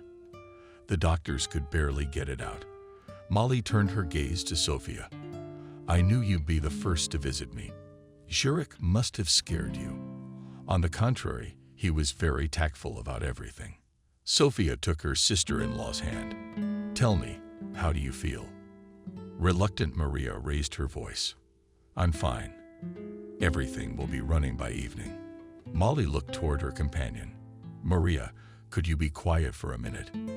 I'm less than 24 hours in this ward, and I'm already tired of you. Let's be sad. Girlfriend, I'm supposed to be discharged today, so you're going to miss me. Molly waved her hands helplessly. I'm sorry, Sophia, but I guess we won't be able to have a normal conversation. All right, I'll drop by tomorrow. You don't have to bother. I'm not sick enough to visit every day. Dad's worried too. He should be here soon. Greg told him. I told you not to panic. Molly tried to sit up, but immediately wrinkled in pain. Her mother-in-law immediately jumped up to her. Let me help you. Maria's daughter raised her voice again. I dream of such a mother-in-law, although I do not want to get married, but still dreaming is not harmful. Well, I won't bother you. I'll pack my clothes. The girl began to put things in a plastic bag and accompanied this process with clear statements.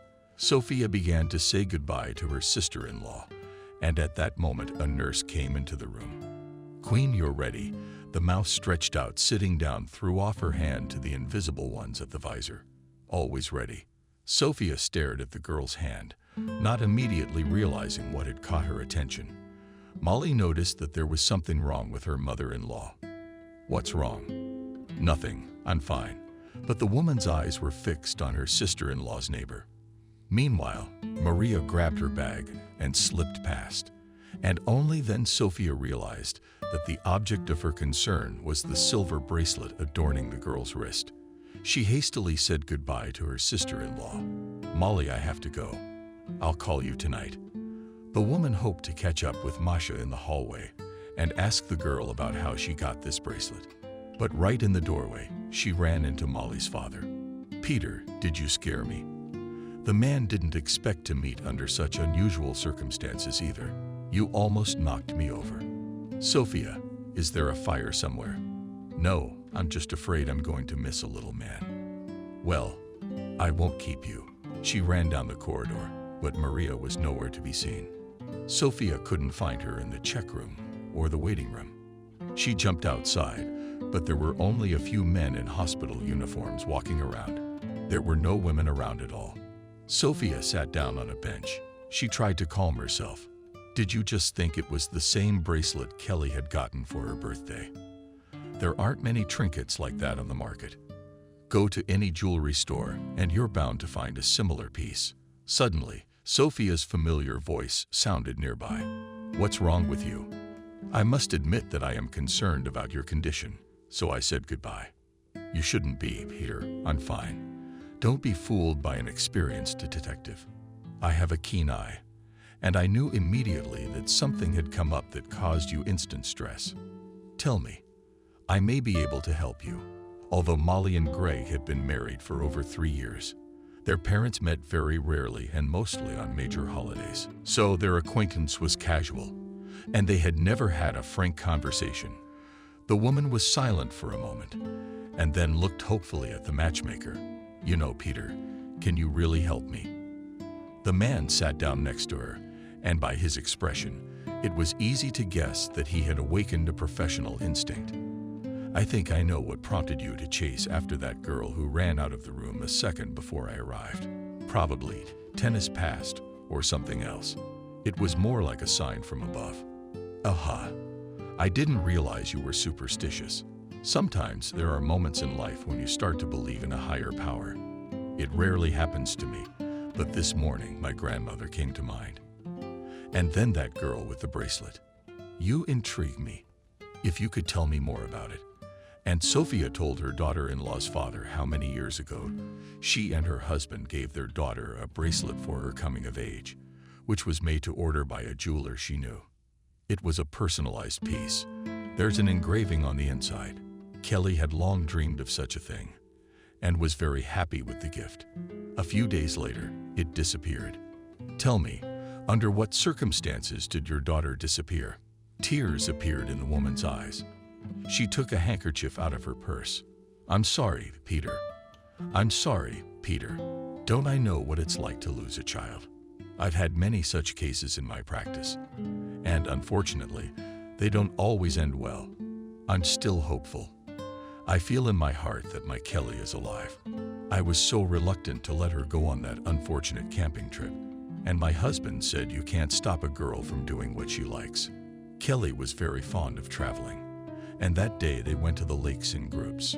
Old people claimed that there were places of power there and told all sorts of legends. Greg went too, because he was worried about the young people. He is almost 10 years older than Kelly. Peter waited for the story to continue, but Sophia was silent. Only after about 5 minutes she said with a kind of frightening doom, Kelly's disappearance was only discovered in the morning. The boys searched for her. They went to all the neighboring villages, but no one had seen the girl. It was as if she'd vanished into thin air. Her husband couldn't bear the loss. For more than a week, the search was conducted, but it did not yield results, and Max had a heart attack. He loved his daughter very much. Sophia burst into tears. The matchmaker gave her a chance to cry. You cry, to ease your soul. I promise I'll try to find out what happened on that camping trip. Did your son tell you anything about what happened? He's the key witness. The woman waved her hand. Greg was asleep and didn't see or hear anything. He was with the rest of the campers looking for his sister. So many years had passed, and it was unlikely that he would remember any details now. Sophia was silent, as if remembering something important. Peter, maybe the fact that we haven't found Kelly's papers is relevant. Her passport and driver's license disappeared with her. Your daughter was driving the car on her own. She hasn't gotten behind the wheel yet, but her father promised to buy her a small car. These are important details. As soon as I know anything definite, I'll let you know. But the first thing I'll do is try to find this girl who's the mystery bracelet. Sophia took a long look. Jenna saw her off. She was suddenly at peace, like that time. After praying in church, Kelly. Jenna was the name she was using now. She felt out of sorts. She'd been a mess since this morning. She'd even managed to forget her apartment keys on the nightstand. Her mind was racing with unhappy thoughts. What am I supposed to do now? It is known that I will have to open the door and then repair the lock or buy a new one. The landlady will find out exactly, nail me or give me a day to evict. That's worse than the first option. With such not cheerful thoughts, Kelly appeared in the office of the company, where she worked as a courier for a little over a year. The head of the department immediately jumped on her. Jenna, where do you go? Like where? Running your errands? Delivering mail to the addresses you gave me. You need to move fast. You're young. It always pissed Jenna off when underachievers came out and pretended to be important. So what, Miranda?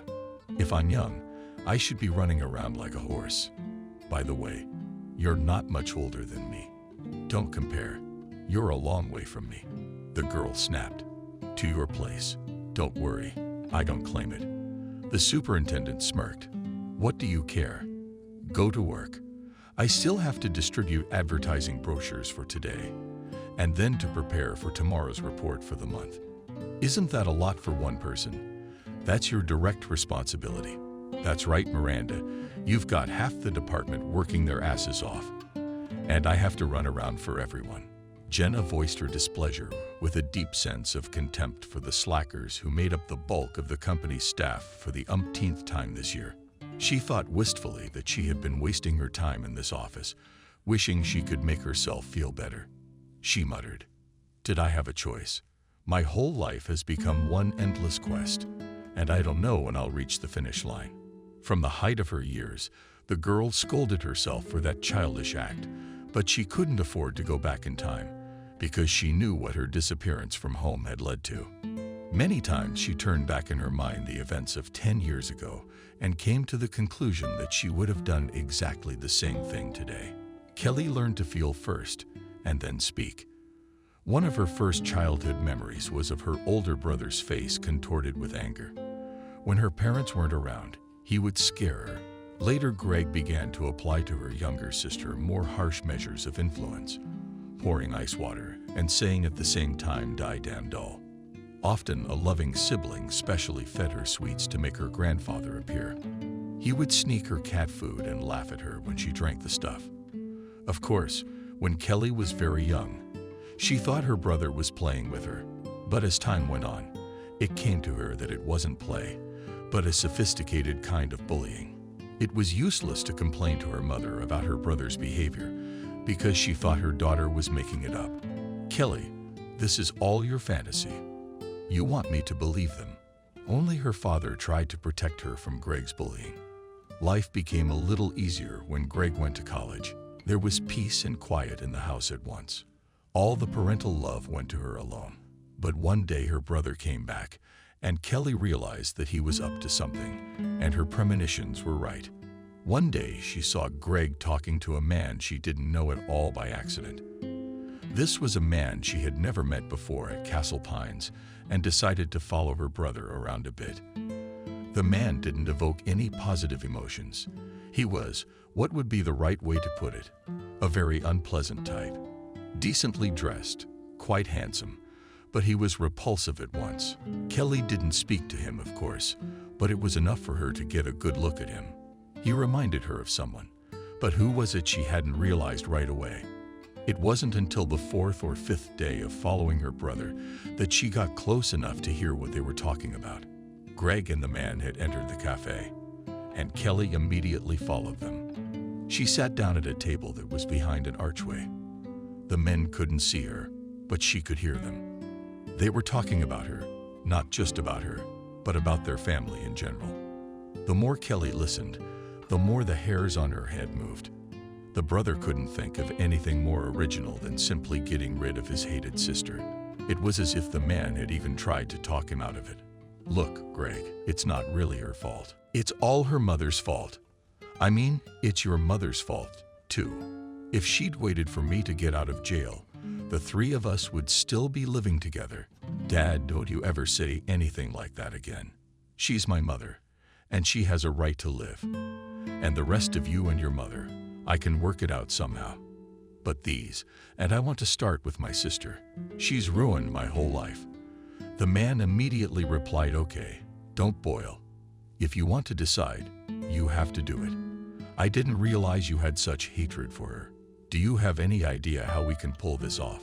No, you have some experience with this stuff. That's why I came to you for help. So tell me where she goes, where she likes to go.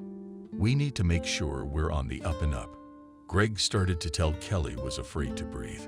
She was scared because her brother in a mundane voice listed all the things she likes, where she goes, and at the same time discussed with her father where it is more convenient and not possible to take her out, and to do it so cunningly, so that no one would guess anything.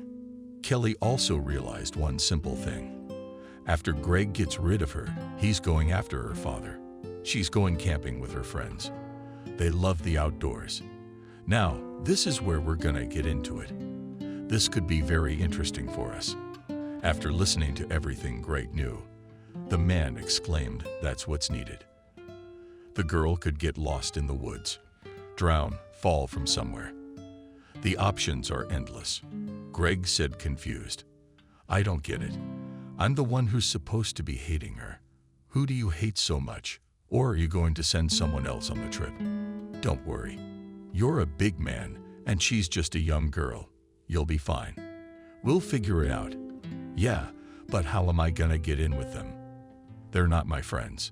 I mean, I know some of them, but we're not friends enough for me to go with them. It's pretty simple. You just tell your mom that it's not safe to go camping like this, that you're worried about your sister. She's a young girl, and you're only going so you can keep an eye on her." The men were long gone. Kelly was still sitting squeezed into the chair. Something had to be done. She knew Greg would convince her mother. Kelly would not be able to change her mind. Rather, the mother would only be strengthened in her decision because her daughter did not want to be in foster care. And the mother will also be very happy that they finally have a good relationship. Everything happened exactly as Kelly expected. Mom was very happy that Greg wanted to accompany Kelly on the camping trip. She kept saying, "Well, that's good. Your brother and sister, you should have a close, trusting relationship." Greg smiled at her sister, and Kelly smiled back. She couldn't show him that she knew or guessed everything. Then the girl might just not make it to the camping trip. She had planned everything diligently. Kelly had always been noted for her ability to think straight, so she double-checked everything several times to make sure there were no overlaps. Greg had to do something with her at night, and on the first night, she knew for sure that he would not give up on anything. That's why she prepared in earnest. Kelly had money, and not the money that her father and mother constantly transferred to her card, but cash, which the girl had been saving for years. For nothing in particular, she just put aside what was left of her pocket money. She was always serious and frugal. Besides, there was nothing to buy because Kelly had everything. She took all the essentials with her, took all the money, especially since no one in the house knew about her savings. And most importantly, the girl toothed invented one address, which she wrote in her father's notebook. It was Helen's address, the woman her father had dated before he met her mother. Kelly's choice was no accident.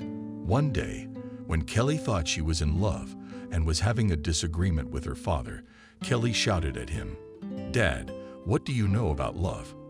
You met Mom. That's all love is." Max smiled then. "Well, that's just your opinion. Do you want me to tell you about a very wonderful woman that I can't forget to this day? I love your mom very much, but Helen, she was probably not only a woman, but the best all-understanding friend." Kelly stared at him, eyes wide open.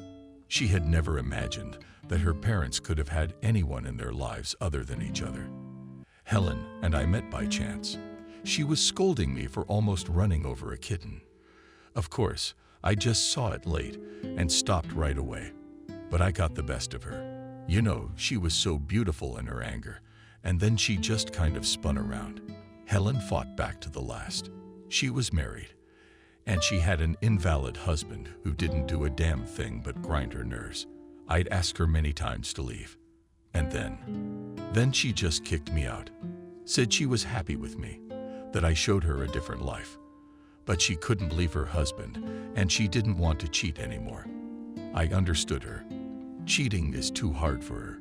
Is she so pure, or what? Helen took an oath from me that I would never try to contact her again and try to arrange my personal life. I tried to help her financially at least, but she wouldn't take it. And that was that. Kelly remembered that after her father's story, she had stayed up all night. And when she thought about whether the young man she had fallen in love with was capable of such actions, she realized that it was not love after all. Kelly was going to turn to her for help. Greg looked at her the whole time they were getting there. Kelly was getting sick to her stomach. It was his looks. She felt like a hunted victim.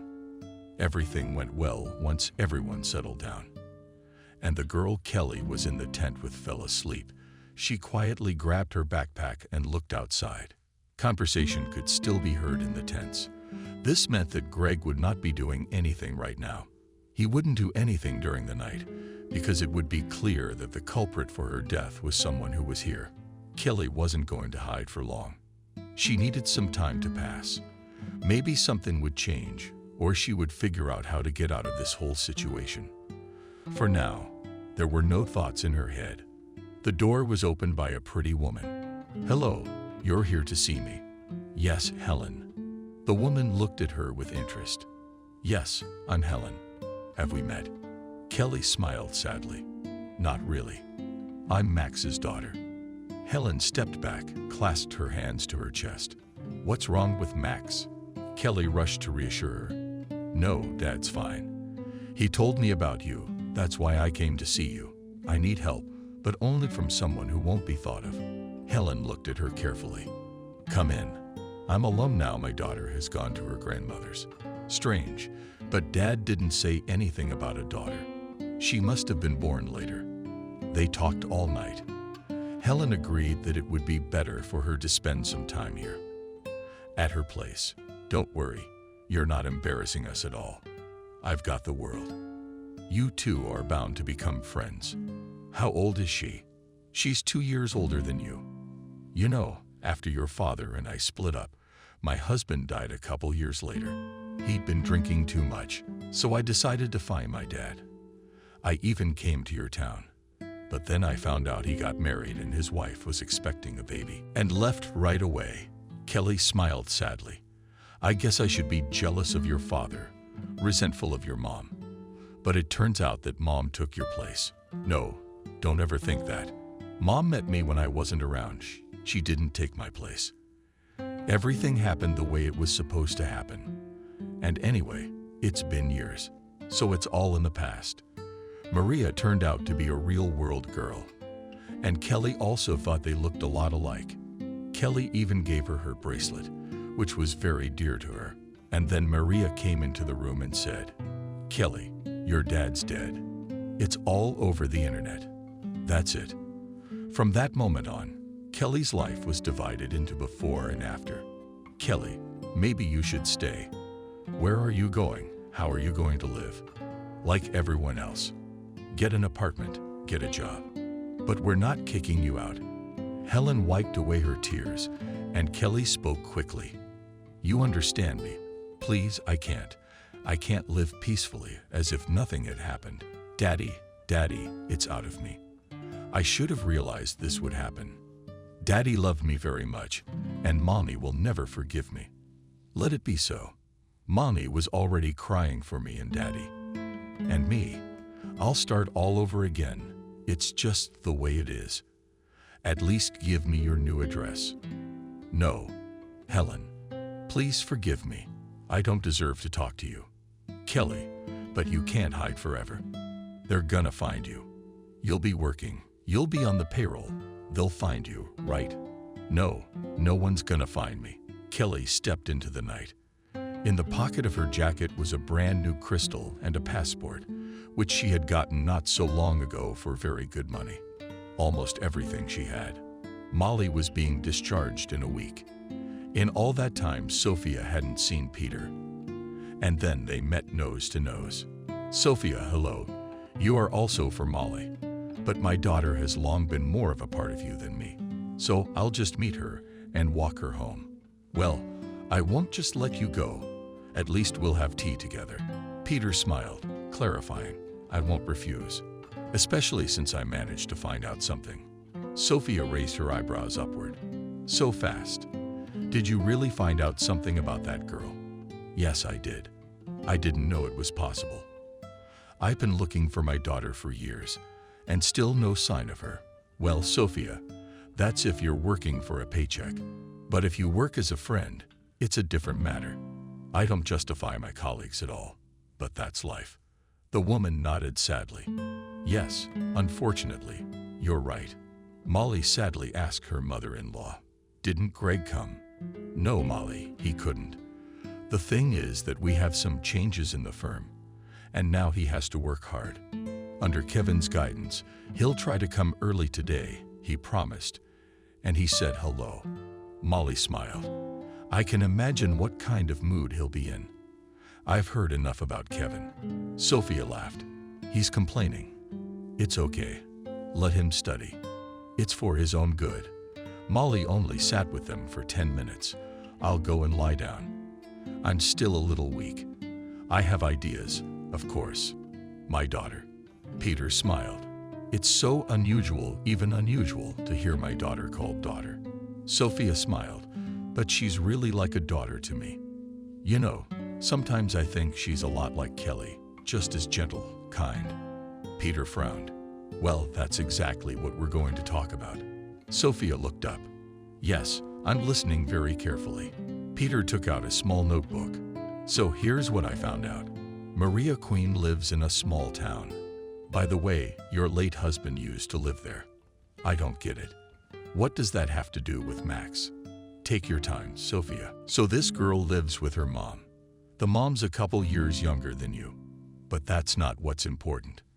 I went to that town, walked around, saw the people, talked to them, and I found out one very interesting detail. This woman gave birth to her daughter while she was married. Everything seemed to be right, but her husband could not have children because he was, crippled after some accident. Everyone told me that the woman was dating someone rich and handsome. He invited her to come with him, but she refused and stayed with her husband. As you can imagine, in such small towns, everyone knows everything about everyone, and even more like to discuss, especially if you are properly interested in it. Of course, I managed to get interested, and it turns out by all accounts that I dated Maria's mother. It was your husband in those days. He was not yet your husband. He probably didn't even know you because it was only after he broke up with that woman that he moved here. I'm not really sure what the bracelet and everything else has to do with it. I haven't had a lot of time. But I promise you, I will definitely find out. Sophia silently stood up and left the room. She came back and put a few bundles of money in front of her.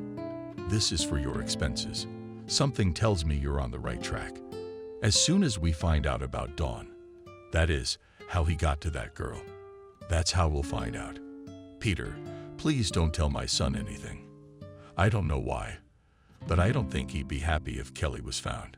And he'll say I'm crazy because Kelly is presumed dead. And I'm the only one who can't believe it. Peter nodded and worried. As long as the investigation lasts you, and I will never know anything.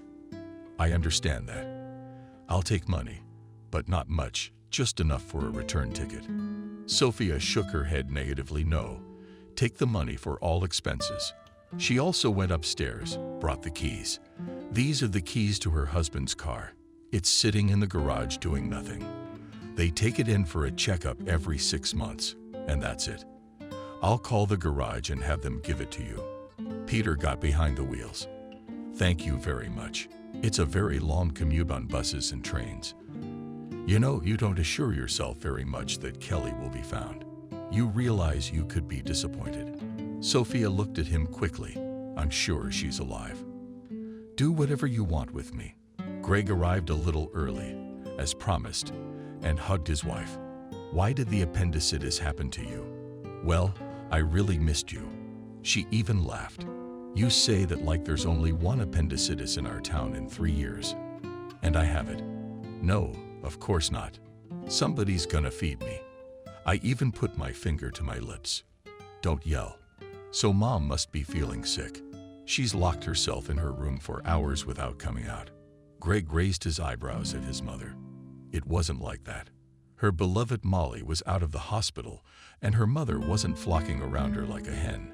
Greg knocked softly on the door. Mom, can I come in? Yes, son, come in. He entered the room and frowned. Mom, you again. Around Sophia were spread pictures of Kelly. She looked at her son with tearful eyes. I don't understand why you are so uncomfortable with the memory of Kelly. She's your sister. Greg tried to soften his expression. Mom, you misunderstand me. I don't want you to be so upset. Why? Kelly, no, and nothing can bring her back. After all these years, you have to get over it. No, I'm never gonna get over it, and you know it. And lately I've been getting this feeling like we're gonna find her soon. Greg almost cried, God forbid, but he held back. He'd been getting too many bad vibes lately too. And one of them is that if someone brings up Cleopatra's firm again, they're bound to find out that the firm was created by him. And it was run by Leo, his father, and the same man who had once been his mother's husband. Greg didn't want to hurt his mother, but she was too much of a nuisance. There was no way to go into the open. And waiting until the firm was legally in his possession wasn't something he wanted to do either. He wanted to become its sole owner as soon as possible and make decisions on his own, and finally fire that nasty Kevin. Mom, Let's go to dinner. Molly's setting the table. How is Molly supposed to rest? Oh, that dissipated. Mother took a quick step towards the kitchen. Greg grabbed one picture of his sister and hissed, "What is it that you still give me peace of mind? I hope you died a long time ago." He threw the photo back and followed Sophia. Peter showed up a week later. He was just jammed with news. Really, he didn't know how he should handle the situation now. What he had learned could not leave life the same. No one's life, not Sophia's, not Greg's, and certainly not his daughter's. Peter called Sophia. "We need to meet. I have a lot of news." The woman was just at work, picked up the phone to warn her son that she was going to be away. But then she changed her mind and dialed Kevin's number. "Kevin, I need to leave, but I want no one to know that I am not at the firm." Kevin always understood her from the first word, especially Greg. "Okay, I hear you. Sophia, I need help. And to be honest, I don't know yet. I'll call you. One more thing. I keep wondering about that Cleopatra firm. Can't you find out more about it?" "And I will. Especially since it's been bugging me too." Sophia sank into a chair in front of Peter. "I ordered you some tea." "Yes, thank you for recognizing me. Well, I guess I'll start with the main thing. Is your daughter alive?" "Well, at least she was alive when everyone thought she was dead." Sophia went pale, clutched her chest. "Please calm down. It's not that simple. We're going to have a hard and long conversation." The woman listened attentively to everything Peter was telling her, every now and then she shook her head. "No, it just can't be." Maybe Sophia, the girl, was so scared that she didn't dare to ask for help from anyone she knew. "Do you understand?" Did she nod? "Yes. You know, Kelly told me a few times about Greg, but I always thought it was just a figment of her imagination, because everything seems so meaningful when you're a teenager. But why did she go there in the first place? That's another news flash for you. The fact is that Helen was actually dating and Max, after they broke up, had a daughter, Maria, whom you saw in the hospital. It's not hard to guess if her husband was up to no good.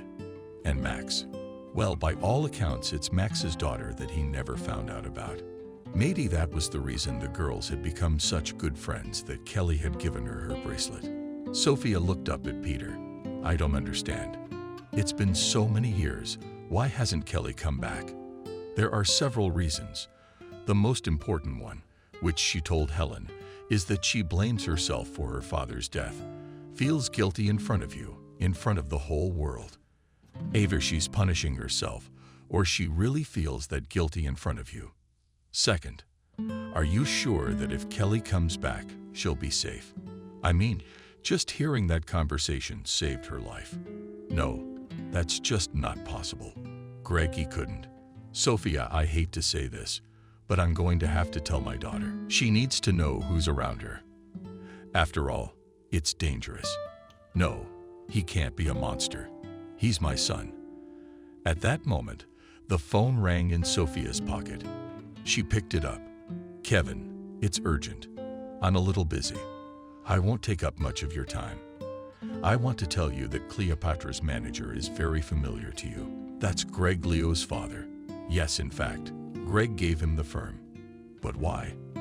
If you stop thinking of Greg only as a son, you'll understand." Kevin passed out, and Sophia looked up at Peter. The man shivered involuntarily. How much had the woman's look changed? Now before him sat a lady with a steely gaze and a very heavy expression. "Peter, I'm going to need some more of your help so you don't have to worry. I'm sending Molly to the sea tonight. I'll tell her she needs to recuperate. She'll listen to me. Yes, thank you. I'll do what I can." She leaned toward him and began to speak. "Sophia, but I don't want to go anywhere without Greg. You don't even understand. Greg needs a healthy wife. Your hemoglobin is low. You need to get some rest. He's so busy now anyway, you won't even see him." Greg, who at first grudgingly accepted his mother's words, sighed, "Yes, Mom is right. Lately she's just been swamping me with work. Nothing will happen to us in a week. Go get some rest and come back soon." Of course, he didn't like that his mother didn't offer him a vacation, but she's been in a mood lately. So it's best to keep quiet and keep working to make sure everyone finally forgets this Cleopatra thing. Father is also good. As soon as he realized that the smell of fried, just withdrew money from where he could and got away. And now he's got to deal with it. Mother nodded her head and went to her room. Didn't even kiss him. The next day, after Molly left and he went back to work, he got a call from Sophia. "Gotcha. I have to go away for a few days. I'll call you." "Mom," but there's a short ringtone. Then a text for Kevin in charge. Oh, how much he wanted to tell her now. But Mom didn't pick up the phone again. She was on her way with Peter to where her daughter was supposedly. "Jenna, are you late again?" Kelly inwardly howled. What the hell was wrong with this? Everything's been a mess since this morning. The faucet leaked this morning. Obviously, you can't buy a new one at 7 o'clock hours. But to leave it like that means putting the neighbors at risk. We had to wait for the plumber, who is never in a hurry. "Miranda, honestly, it's not my fault." The woman folded her arms across her chest and looked at her. "Well, I'm listening to you. Tell us another incident that somehow only happens to you." It wasn't true. Everyone in the office was always late, but it was only Kelly who was getting smacked around. Now the girl realized that she couldn't work in such conditions anyway. "And you know what, Miranda, I'm not going to tell you anything and prove it, because it's all useless." The boss's eyebrows went up. "How do you talk? What do you think you're doing? What are you? An errand boy, or rather an errand girl? You keep your mouth shut, or you'll be out of here in no time. And I'd be happy to fly you out. I'm just wondering what the wording will be. You understand that I have nothing to lose now, and I will go to our chief to tell him how the department works, which spoils the firm all the indicators. And I'll even explain why it's happening." Miranda gasped with indignation, not for the first time. This girl is insinuating to her that she is failing in her duties. "You're at the UN, and you won't get anything from me without a paycheck." Kelly thought wistfully that there was no way to pay the rent. On what grounds do you not give an employee the money he has earned? You have to pay him back within 24 hours. Miranda stared in amazement at the woman who approached them, frozen, afraid to turn around. Tears streamed from her eyes. She wanted to run away, but realized that such coincidences do not happen. Her mother had found her. Everything else seemed to fade into a fog. She didn't hear Miranda answering. She slowly turned to where her mom was standing. "Mommy." Kelly literally fell into Sophia's arms. She was holding on with all her might. "My silly girl, why didn't you tell me everything? Why didn't you tell me? If I hadn't found you." Greg had to leave after talking to his mother. He listened in silence with his head bowed. Only once he said, "You're ready to put me in jail for her, just like you always do." "You are wrong. I will not put you in jail, but only because you are my son. And I give you the opportunity to start a new life. And I'm even gonna help you do it. But you don't get to decide how or who should live. You're not God." Molly said she's going with her husband. He needed someone close, and she was the closest thing he had. Peter was not very happy with this decision, but accepted his daughter's choice. Sophia met Helen, and after a short time they became real friends, and Kelly and Maria studied hard to run the company. A year after all the events, Kelly and Maria came home smiling mysteriously. "Moms, we have news for you." The women who were drinking tea looked at each other. Sounds terrifying. Helen had moved closer to them at Sophia's insistence. Kelly laughed and nudged Masha in the side. "Come on, you're better at this." Maria drew in a breath and said, "Today we have guests. We decided to introduce you to our guys to get their approval, so to speak. Anyway, Kelly and I are getting married." The girls expected any kind of reaction, but not this. First air was thrown by Maria's mother, followed by Kelly's mother. A second later, the women were laughing. Maria and Kelly looked at them resentfully. "What did we say that was so funny?" Sophia waved her hands. "Nothing, girls, nothing really. It's just that we were going to announce the same thing to you today, which is the same thing." Kelly, not understanding, stared at her mother. The women glanced over again. "Well, we were going to introduce someone to you today too," Maria asked cautiously. "But you're not getting married." Helen nodded her head, and she was. Kelly asked stupidly, "Really, and to whom?" Sophia said I was marrying Kevin and Helen was marrying Peter. The girls looked at each other and suddenly laughed and rushed to hug their mothers. "But that's great. That's just great. We'll all be married and happy. And let's have 4 weddings in one day." Sophia waved. "Oh, you'll think of something. How's that? You're going to the store on the same day. Looks like we're going to have to set the table a lot more seriously today than we thought." Greg didn't make it to the wedding, but he called to say congratulations. Molly couldn't come because she was expecting a baby. All the men supported the girls' idea, and almost the whole town came out to watch when a real cortege of wedding cars marched down the street. No one here remembered such a thing, that 2 mothers and 2 daughters got married on the same day.